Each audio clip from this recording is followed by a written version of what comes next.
Welcome to Design Review, the podcast for engineering your life. I'm Robert Haines, founder of Engineering Your Life, and today it is my privilege and honor to have Holly Pyle, jazz looping vocalist, vocal coach, life coach, with me today. Welcome, Holly. Happy to be here. Thank you. Well, I got really excited when I realized that you would be able to be on Design Review because of the chats we've had. So an intro about how I know Holly. I have been going to the New Vision Center for Spiritual Living, my spiritual center, for about 6 years now. And the New Vision Center has a kick butt professional level band called the Divine Groove and has guest artists, guest vocalists. And Holly was a repeat guest vocalist with such an amazing voice. And beyond that, just an amazing human who talked to people for real after services and talked to me and remembered my story from one session to the next. And we got to chatting about life in addition to her art. So I've gotten to know Holly as a person as well as an artist. And I can say that, she has earned her spot here. She cares deeply about people and has learned and grown so much herself that I just thought there's so much there to share that I wanted to invite Holly to Design Review. Holly, welcome. Thank you. That's so kind. Thank you. So now we get to dig into what we're talking about today. The format for Design Reviews, we talk about a project that you're up to.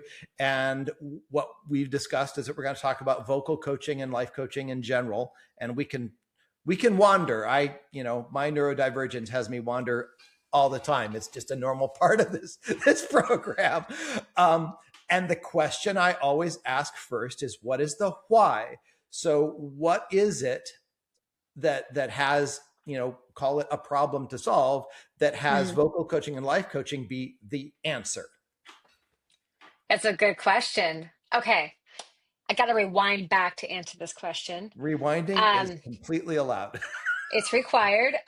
So I've been loving singing since high school, at least, or since I was a kid, like around the same time I was talking, I was singing, really into it, really loved it a lot.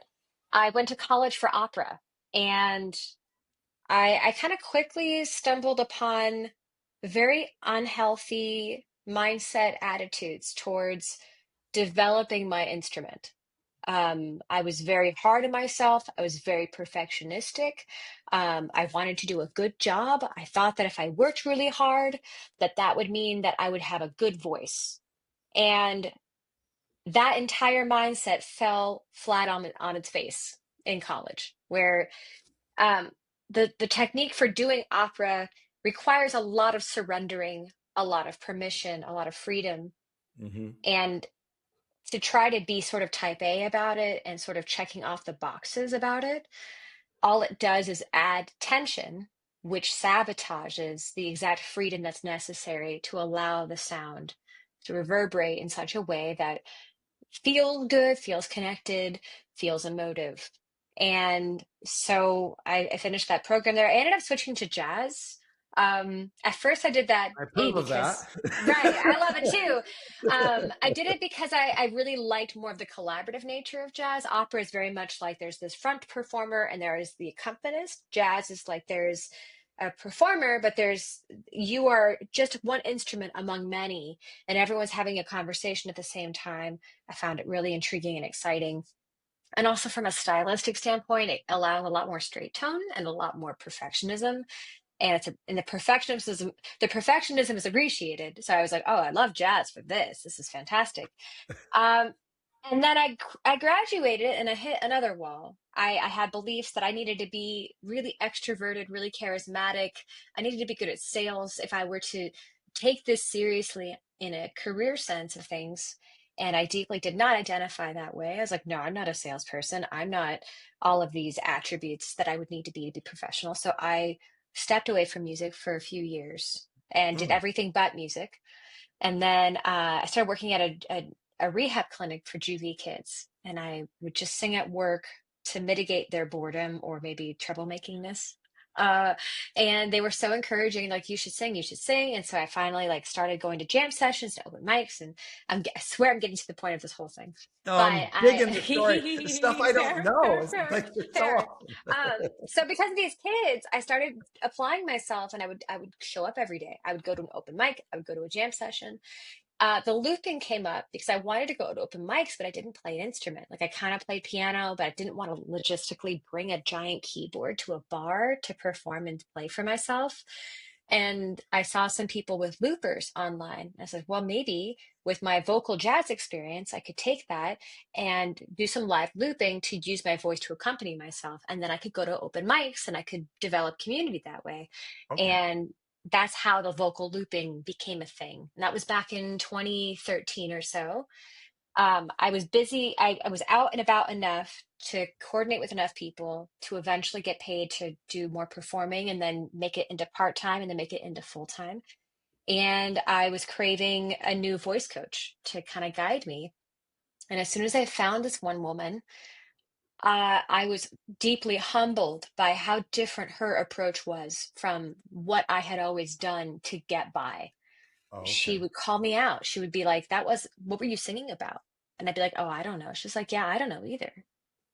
Can we figure out what the emotional intention is here? Can we honor Ooh. that? Can we put Uh-huh. integrity to that? She would check in for all the mechanics of what I was aware of, what I wasn't aware of. And I would get humbled every time I saw her. And her mindset towards the instrument completely just changed my life fundamentally. It felt like I was going to therapy, and my voice was sort of the communication modality where I got to have these tender, nuanced relationships with pieces of myself physically, and patiently allowed them to integrate together on behalf of a very specific emotional goal. And the comparison between the before of using shame, perfectionism, type A control attitudes versus this sort of compassionate, mindful, permission granting attitude makes me want to help as many people as possible make that same switch from this sort of unhealthy, shame oriented approach to the instrument to this other side. But it's not just for singers. It's like we as human beings all have a vocal instrument that we interact with. I am So, seeing an insane amount of parallels. I mean, other than why you went into opera in the first place, like, which there's probably parallels there too, but like the journey that I've taken in the decades of healing that I've done mm, from my own stuff to find out how to make my life work, which was based on making engineering work. fair. So, um, it's just, yeah, lots and lots and lots and lots of things that are going in there. And it's amazing. Like, in one way, what got you here won't get you there. So, perfectionism had a use at some point, Sure, or sure. it wouldn't have been there, but it becomes really, really limiting. Um, Yes. and finding the softer emotional, but still, because I mean, it may be softer, but she like wouldn't let you off the hook either. No, not at all. And I loved that. I loved being called out. Well, and also perfectionism in the voice comes off very manipulative. You're setting your sights on being pretty and being well received. And it feels synthetic when someone's listening to someone trying to be pretty and perfect. It's like an Instagram filter. But yeah, it's like trying to be pretty and perfect in any way in life. Exactly. It comes Exactly. across as fake. So one of the things that's going around a lot in my circles in LinkedIn is Mm. authenticity, which then of course is being abused. At people are like having fake authenticity, which is like a thing, or Oh, well, or okay, I'm curious. performative authenticity, or I'm curious how you define authenticity. well, my yeah, I was going down words which were technically in air quotes. It's more like Sure. I was using that to mean um, manipulative vulnerability, which is not authenticity. No. Um, so my definition, perfect that we like roll up our sleeves on this one. Mm, Um, Authenticity is, well, first of all, it starts with the willingness to see who you are, where you're mm, coming from, without the performative armor. It mm, involves being really, really vulnerable and then showing up that way and realizing that there's going to be some interaction with the outside world, but mm, it's showing up from this center, from who you are, rather than as what I used to do a lot, as a reaction to the outside world and adjusting my levers and knobs to drive at what reaction I wanted that was safe for me. So yeah. I had spent a life doing what they call people pleasing. So authenticity to me is in part an antidote to that, but it involved me first knowing who I was. There was like 7 years ago, I literally asked therapists to help me know what I thought. They Wow. called me on it. I didn't know what to do, but like I was that lost. I was Sure. really that lost. So for me, authenticity involved first a journey to figure out who I was in the first place, which has been a deeply spiritual process. Mm, And then be willing and able, which involves a whole realm of what we call psychological safety, to feel like I can be that and express that in the world, which also involves surrender. You brought that up. Thank you for that. mhm, Um, to to whatever happens, whatever people's reactions are, that's them. mm, And so it's an ongoing process for me to figure out what, authentic me is in the world, behaving authentically. But mm. I don't think I defined it. I just talked my way around it, but it's an elusive Yeah. term. So now I would like to hear your thoughts on that.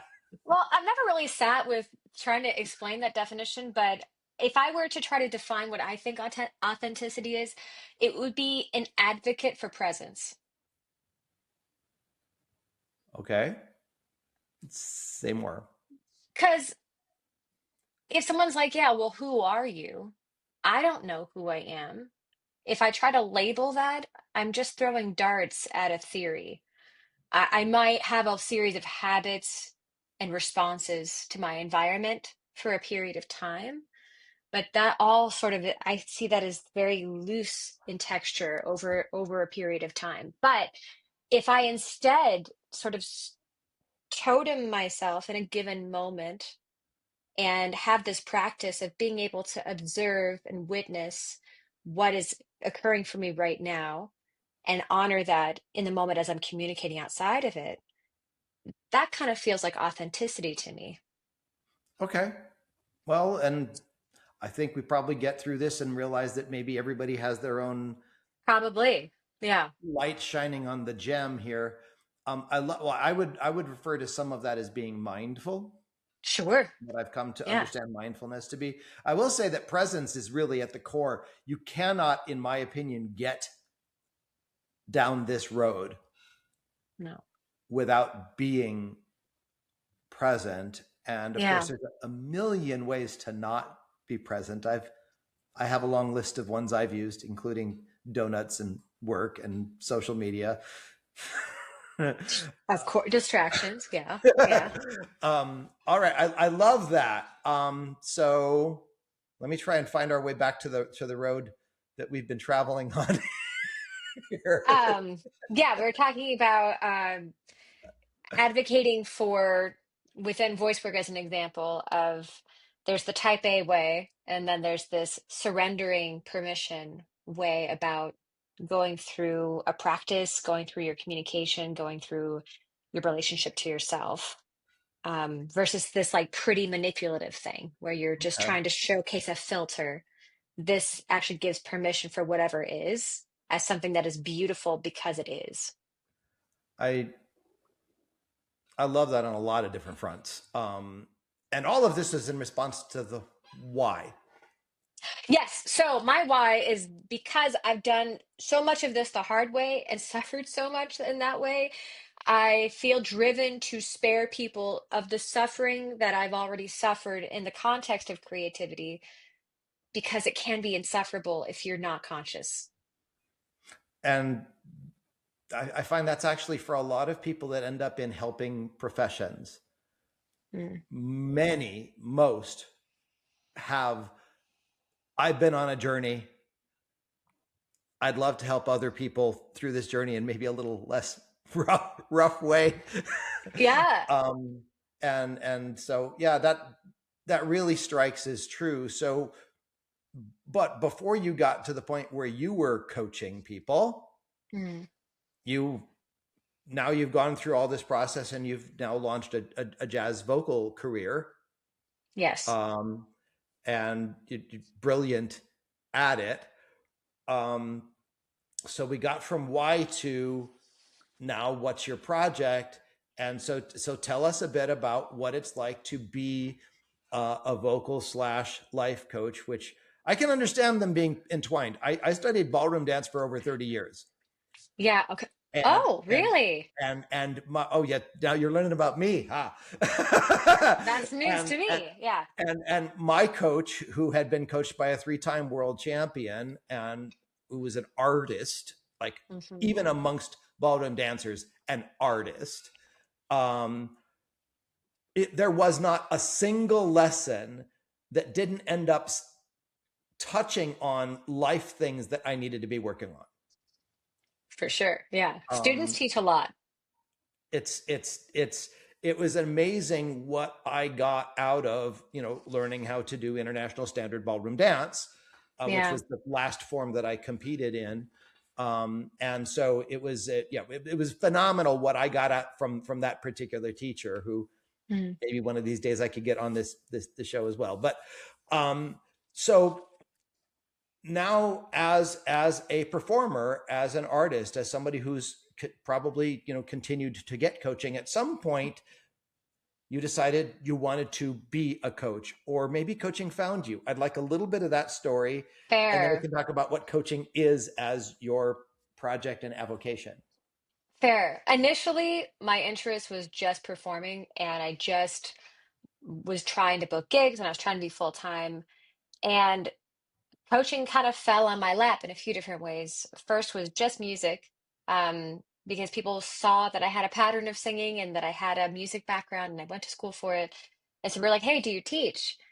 And I maybe took a little bit of teaching in college, but I'd never like really taught before. But I was like, why not? That sounds fun.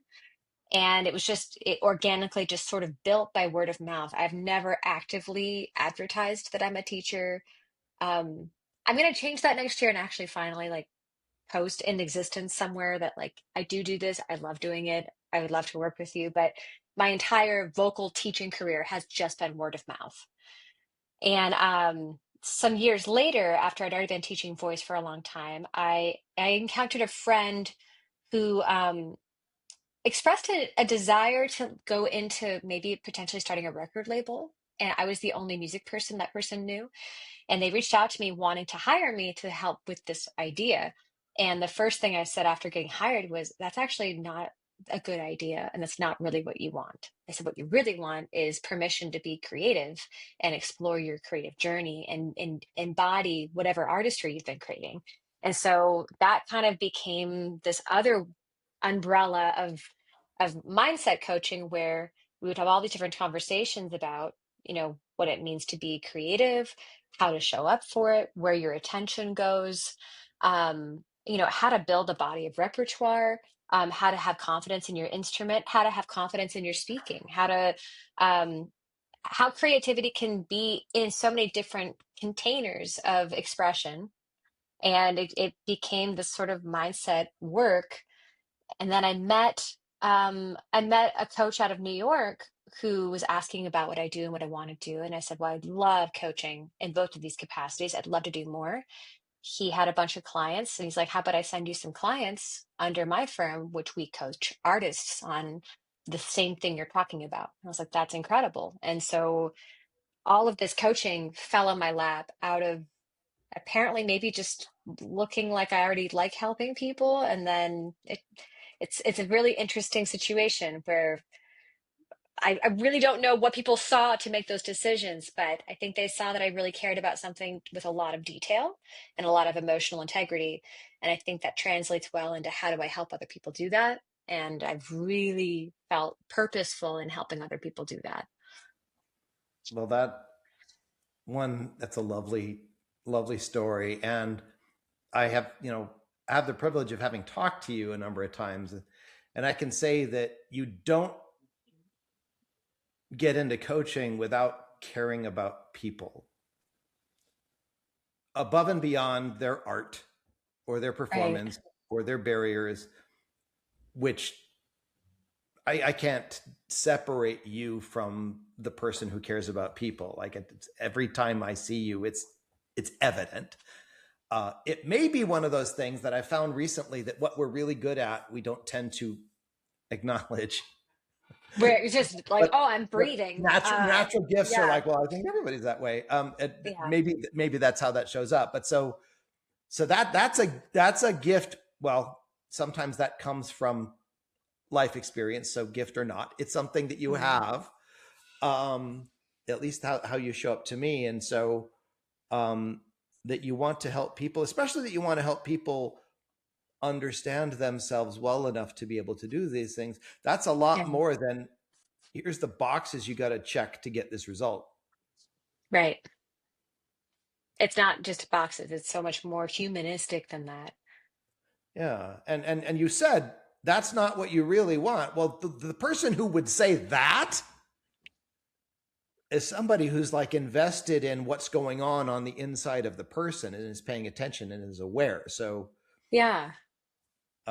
Well, that yeah, that I mean, I think some people get caught up in like, oh, if I just create a business, that'll make me feel really good. And like I have the LLC set up and all these old containers and these things prove that I do this thing. And this happens all the time with social media too. Like people are like, if I just have this platform, I'm gonna feel really expressed and cathartic. And it's like actually there's a lot more internal work and reflection that process is really cathartic to actually be able to sit with how you feel and why you feel it and what parts of the world complement the parts of your world. Like that's my favorite thing about songwriting, for instance, is I'll spend sometimes years researching on behalf of understanding an experience that's confusing to me. And I'll find really cool aspects of research. And I'm like, oh my God, this lived experience from history or this lived phenomenon in science feels exactly like this challenge I'm going through right now. And it's so cool. And you do this probably as well in engineering, you know? it's like I'm just like smiling and shaking my head because like, oh yeah. I don't know that everybody does that, and it is something that I do. I will find parallels between apparently unrelated things. That's what Um, artistry is. It's just that's what creativity is. And you're putting things together that weren't formerly together. And that creates something new. I I'd like to poke a little bit more into the creative process of songwriting for a number of Okay. reasons. One is that it's very unlike what a lot of the engineering side of my population tend to do, but it's Fair. very much like it. It's a different discipline. Yeah. So could you tell a little bit, and it may not be directly related, but I mean, you recently performed a song for the first Sure. time, and Yes. there may have been a process of creating that song that is relevant, but Yeah. Yeah. Oh, you actually, can. this is perfect. Okay, I'll say first before that song, the general template that I hold is sort of like a three pillars method, where one column is random research, and I will just randomly look up things as my intuition craves. And my gut inside of that is window shopping for things that feel bigger than the page, where Okay. I'm feeling almost a disproportionate connection to the learning, Hmm. and I put a pin on that and I store it in a space for later because I don't always understand why I'm resonating with a certain thing at first. So I kind Love of that. have like an archive of research that I can go back to for metaphorical references for later. There's also the column of feelings, and I'll do a lot of free association journaling. And I'll sometimes go back to the journal and read through. And sometimes lyrics can be a gut punch you didn't know you were punching out. And it's just a random line in hearsay, and yet it says everything you needed to say about something. And I'll Okay. highlight that and I'll try to save that for later and see, hey, does this create a new constellation or set of branches towards another thought that's just waiting to arise from that one moment? Yeah. And there's also sounds. I do a lot of improvisation. I mean, I'll sit on my looper and make things up and just kind of like let them go somewhere. And while I'm making up the sounds, I'm also kind of gut window shopping for, am I feeling any kind of emotion when I'm hearing these? And I'll record the whole thing, and maybe I'll have a melody that hits a certain way and be like, well, what's that emotion that I felt when I sang that random melody? And these will all sort of hover around, and sometimes all three come together and create a being of a new song organism. Um, but I can't force it. I have to just sort of show up to it and tend it and fertilize it. For this most recent song that you saw last week, Mm-hmm. um, I I was inspired by a song. Specifically, I loved the bass line of this one tune, and I was trying to transcribe the bass line and then trying to see how I could reimagine that bass line in different ways. And what I was thinking about at the time was my frustration with false vulnerability, or people being like, I'm really vulnerable and this is really scary. But what the thing would be that they were scared of felt very surface oriented. It felt very PC. It didn't actually feel vulnerable. And then it felt almost like this manipulated vulnerability. And I Mm-hmm. really wanted to write a song to that. And I did a whole session trying to figure out a song to that. And I still didn't feel much from it. I'm just singing these lines and I feel nothing. I'm ironically part of the problem as I'm writing this song. Yep. Yeah. Yeah. Yeah, right. Okay. So I get it. I'm physically kind of calling myself out in a way. And I sit back with the chords by myself one night, and I transposed it down so it was lower. And suddenly it felt different to me. And I was like, well, what feels really vulnerable to me right now? I was like, well, my husband and I talk about parenting once a month, and the two of us have different perspectives on parenting. Um, my husband has always wanted to be a dad. He Mm-hmm. has amazing parents that he's looked up to, and it makes him want to continue that legacy. I have never craved being a parent. I've in my witnessing of my parents, I've witnessed two hardworking people that were very stressed by the role of parenting. Mm-hmm. So that left me with I don't think I really ever want that. I'm terrified of it. I'm terrified of the vulnerability of needing someone for something. Like there's a lot of trauma response on my background where I love helping people that need, but I hate the feeling of needing. And so Yep. parenting feels like a symbolic, like you will not be able to do this by yourself, and you're going to have to rely on people. And God forbid you get disappointed in that. So it'd be easier for me to avoid the craving altogether so I can avoid the vulnerability of needing and having to have help with something and entering that level of vulnerability of need. So I was sitting with this side by side reality that I have this amazing partner that wants something completely different than what I want. And so the song kind of unfolded of like all of the distortions I have around all of the fears I have around what would happen if I became a mom. And it kind of went back and forth where I'm like, some of the lyrics are like, I know the second I raise you, you will drive me insane to take a hold of myself instead of cutting you out. And it has like all of these like references of all of these things that would happen to me. And the chorus is like, but you want a baby, you want a baby before I can make me to, to burn who I'm saving. And it's just kind of creating a song that helps contain these difficult feelings. And what's cool about music for this is that the words can be one thing, but then the music itself is like an extra bed of mindfulness to sit with something and to reflect deeper on it and give more time to it. And it's really cathartic, especially for someone that doesn't like processing their emotions in real time and finds ways to avoid the feeling. Massive hypocrisy over here, right? I'm like really advocating for people to feel their feels in real time, but I have to do this entire songwriting system to catch up because my default is how can I position myself to be a good container for others, which I know you can relate to because we've talked about this.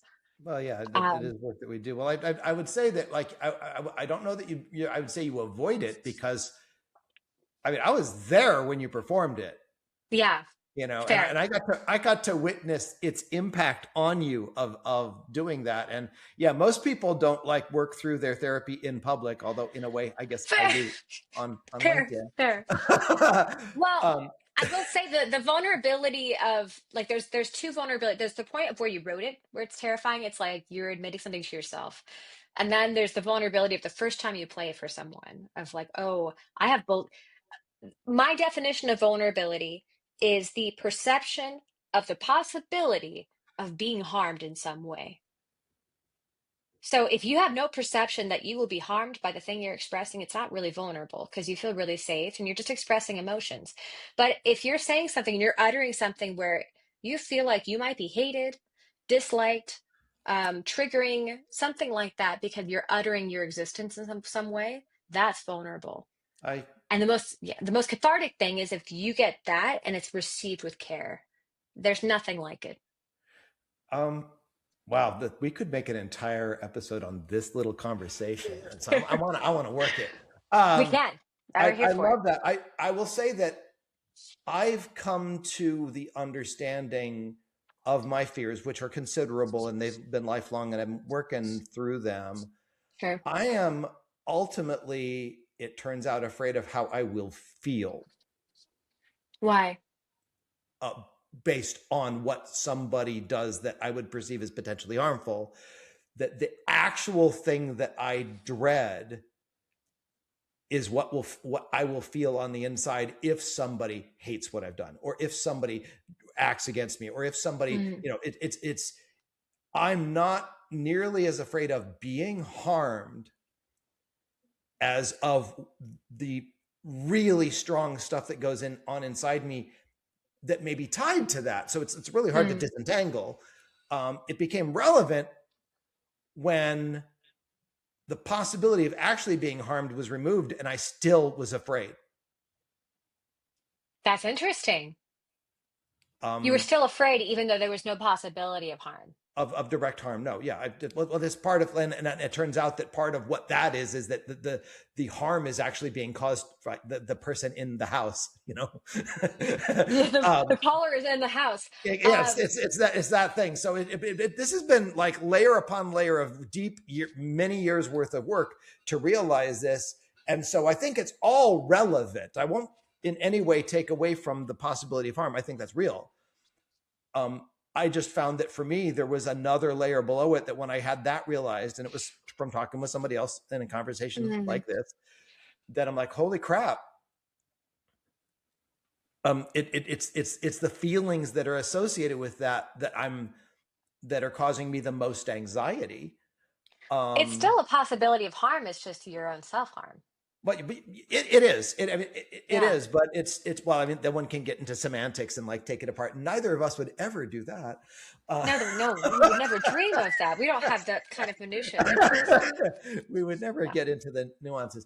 But it is fascinating, and vulnerability is a really really interesting topic. And you're right. There's a vulnerability associated with like the writing, which you mentioned, and there's a vulnerability of Mm. performing it, and what people's reactions might be, and what the potential for harm. Well, when you were on stage singing that song at the Nash, that was vulnerable. What about that experience was vulnerable? So I have a belief that there's a divide between, I feel like this is a moving target of divide, but somewhere around 50 to 55 in what I witness in cohorts. For people under 55, they welcome the benefit of sad emotional music as a vehicle to deepen catharsis and emotional processing. Okay. There are many people over 55, 60 that find that to be ineffective and would rather remain in a positive vein of experience with music. And I probably overthinking that this is from my dad because I think I mentioned at the Nash that my dad heard three sad songs back to back and left because he was so upset because it was too much sadness. Oh yeah, okay, And yeah, yeah, between that and even working with Dimitri, I tend to be very mindful of the songs I program when I work with Dimitri because I witnessed Dimitri to be someone that experiences a lot of joy, that gravitates towards songs that have lightness in them and yeah, have a sense of warmth in them. I I gravitate towards dark. I love dark chords. I love dark feelings. I yeah, like getting into, and sometimes I like things that are bright and gentle, but I really enjoyed sort of the shadow of music, and he very much enjoys the sun of music. And I've kind of come to associate that demographically. Even like I do the Laurel Canyon show, and that show is predominantly for people over 60. yeah, It's a predominantly brighter flavor of expression, yeah, or upbeat, or like there's elements there. So I feel vulnerable in the sense that I always want to be mindful of the audience I'm interacting with and what brings them a sense of joy and connection. And if I have a belief that the dominant factor of this audience is going to maybe be over 70 even, I might do this song and be like, oh, they're going to think this is really gross and a waste of time or confusing or weird or like concerning from like a judgment standpoint versus like a intrigue standpoint. But what was relieving for me was knowing that there was like 20, 25 people from New Visions there that particularly like the looping and like the catharsis. So it was like, cool. I feel like since I have this like guaranteed pod of people yeah. that are my demo, I can cope with the discomfort of maybe 40 people not wanting that flavor for five Okay, minutes. And that's really what it comes down to. But also, this topic of motherhood is terrifying to me in the sense that yeah. there are a lot of happy mothers that are so happy about being moms. And I deeply respect that framework. And I wish no ill will on that perspective. But I fear that me expressing how distorted I feel about my fears of me being a mom might feel insulting to how beautiful their motherhood is. That's So that was a really huge fear point. well, really, really interesting. I had the feeling there's a lot more depths that we can explore in on that topic. I will say that what you've described parallels my experience in in writing Mhm. How and so? posting. I don't have a perform a song for the first time. I have write the post it. That's my first time. It's always Yes. the first time. Yeah. Right. Right. Right. Right. Um, Right. and I don't know how much you've seen of the writing that I'm doing on LinkedIn these days, but I'll say it's really flippin' vulnerable. I'm like really bearing my soul on a business platform. Yeah. Some of those people may not be interested in that. Some of True. people tend to say things like, "This is not Facebook," for example. Um, Meanwhile, what I'm doing is expressing things that almost everyone has experienced, maybe not to the depths I have. Yeah. And I don't know what the reaction's going to be. Sure. So far, I've been blessed to not have a lot of negative reactions, but somehow not having negative reactions hasn't made it not be vulnerable. No. Um, No. and Could so, be that one time where suddenly, well, it's the worst and reaction. all it Yeah. could be is like somebody like blinks or somebody just hits the thumb emoticon, on something particularly vulnerable, and I'm like, what's that supposed to mean?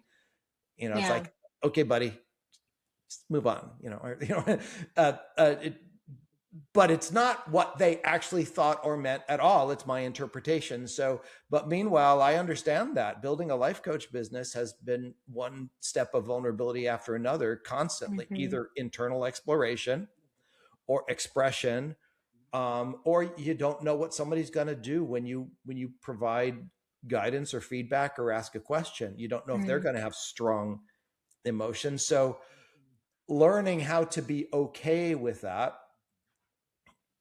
has been a huge part of my process. If you hadn't learned to face your vulnerability, you would not be the artist you are. You might not be an artist Um, anymore. I will say I do identify vulnerability as a moving target. It's like it feels almost like it's like a new hike. Like The first time I felt at writing a song, I wrote a song about antidepressants. And I remember at that time, I thought that was really vulnerable. And I thought, like, oh my God, I'd be so afraid of people knowing that I had this unsuccessful relationship to Zoloft and depression. Yeah. Now I don't care, you know. Yeah. Oh, yeah. Fine. Yeah. You know what I mean? But like, there was a time where I thought that was terrifying. And then there was some other story that I shared in a song where it's like every time that milestone would hit, I would think, well, this is going to be the thing where if I share this, that's too much. That's too much. And then you get past it, you still find the connection because what you're speaking to, what you're advocating for in your coaching experience is if I stand in this space, I help others feel seen by seeing myself. Yes. And if I keep committing to doing that, I'm modeling permission for other people to do that for themselves, which is Absolutely. beautiful. It's definitely one of the main reasons why I do that. But for Yeah. your previous thing, things that used to be disturbing, my first post ever was about my retirement. It was just like loving, thank you. And I freaked out so bad. I rewrote it 10 times in 4 hours and then wanted to hide under the bed. And now, how do you feel about that now? Is it? Yes, it's well, now I talk about that experience a lot, but yeah, Mhm. I have evolved a lot. I had a therapist that had an opinion that resonates with me, which is that when you face this uncomfortable thing, this cognitive dissonance within you, whatever Yeah. it happens to be, and you live through it, you don't avoid it, you don't go around it, you just like go through the process, Mhm. that you develop new neural connections that allow you to have that be less sensitive, less painful the next time you encounter it. So I guess I can't claim that every time is the first time. So It's not. It's not quite. It's a correction, no, different type of and first. Yeah. and it does well, and it does evolve. So and we evolve. We as humans, as we experience Mm, things that were uncomfortable, right. and we don't die, then we grow, we develop, we evolve. Neuroplasticity is a thing. Yes. 100. And it's good to remember those wins that you've had and that archive of milestones so that the next summit you hit where you're like, oh my God, this is too much for me. But actually, I've incrementally done this like 25 times Well, and already. and and I can do that a little myself, but that's why, like, I have coaches. I have like a half a dozen coaches, Mm, and everyone I coach through their experience, I learn from. yeah. And I have a saying that like the words I need to hear right now almost certainly have come out of my mouth in the last 24 hours. Yeah. Oh yeah. Coaches are massive hypocrites. Because well, it's not so much hypocrisy. It's like everyone is a mirror, and you see your shadow in everyone. Totally. Um, Yeah. um, so there is logic to the hypocrisy. So yes, it still is Yes. Yeah. hypocrisy. I won't claim it's not. I'm saying it gently, not with any shame, but just, you Well, know, we wouldn't be so passionate about the things we're seeing if we weren't having still some sort of work that we're doing with it. well, and as a result, and this I think ties into why you are particularly powerful at the work you're doing as a vocal coach and a mindset coach, because I think we are among the most helpful for things that are our own challenges. Yeah, We see them easily, we relate to them easily. One of our challenges is to not like project our crap onto someone else. That's totally. an ongoing challenge.